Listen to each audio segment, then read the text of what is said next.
Young people have always played an important role in driving change and progress. From the Student Nonviolent Coordinating Committee in the Civil Rights Movement to the young people fighting for climate justice today, we have seen the power of young organizers over and over again in the U.S. Young people around the world are also fighting for their beliefs in their communities. Unfortunately, that's harder in some places than in others. About 1 in 4 young people currently lives in or is otherwise affected by armed conflict. Despite the clearly important role that youth play in determining the future of their communities, the U.S. currently lacks any comprehensive strategy to address youth living in areas of armed conflict. We are in desperate need of one. The Youth, Peace, and Security Act, or YPS, would fix that. This law would require the creation of a whole-of-government strategy that promotes the meaningful participation of youth in conflict prevention, peace building, and recovery efforts. It would also require USAID to appoint a youth coordinator who would work on creating the strategy and on other youth-related issues. The coordinator would be authorized to provide grants, emergency assistance, and technical assistance to youth-led civil society organizations and youth peace-building implementers. YPS is particularly important to us as members of STAND because we are youth peace builders and we see the power of young people to promote change every day. We believe strongly in the power of youth to build connections, combat conflict, and represent the needs of their communities. Including youth in conflict resolution prevents conflict from reemerging in the future. Supporting civic education and funding youth programs is an investment in peace.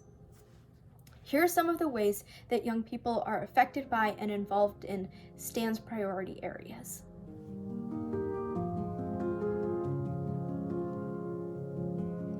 The Burmese youth contributed to the peace processes following the coup in 2021. They have put their own lives at risk by organizing protests, marching, and building a sustained effort against the military.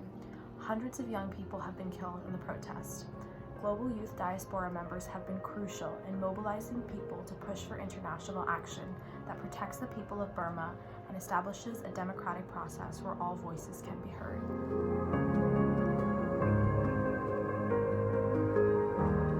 In East Turkestan, when adults are sent to detention camps, their children are not sent with them. Instead, they are sent to boarding schools and state-run orphanages that are intended to assimilate them and remove them from their culture. About 500,000 children had been sent to these schools as of 2019. At the same time, older youth have played important roles in raising awareness of the crisis and leading advocacy efforts around the world.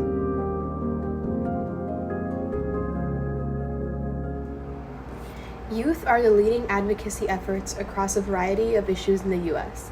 The organization United We Dream is the largest immigrant youth-led network that has organized to preserve DACA and protect the rights of immigrants, especially immigrant children. Young Indigenous activists have organized and worked to protect land and water. From climate change to police brutality to women's rights, young people are stepping up to speak out on almost every issue. STAND is also a youth-led organization based in the U.S., and we work to end and prevent mass atrocities wherever they may occur.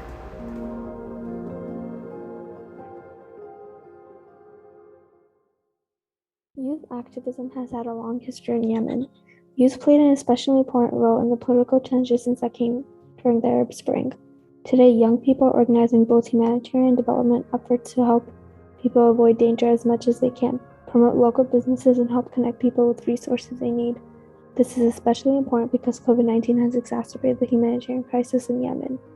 Other activists have established youth empowerment programs to give young people opportunities outside of conflict and show people how they can live beyond conflict. At the same time, many young children continue to suffer from the humanitarian crisis caused by the conflict, with more than 2 million children under the age of 5 suffering from acute malnutrition. About 2 million children have been out of school due to the conflict. About 6 more million children have stopped attending school due to the pandemic.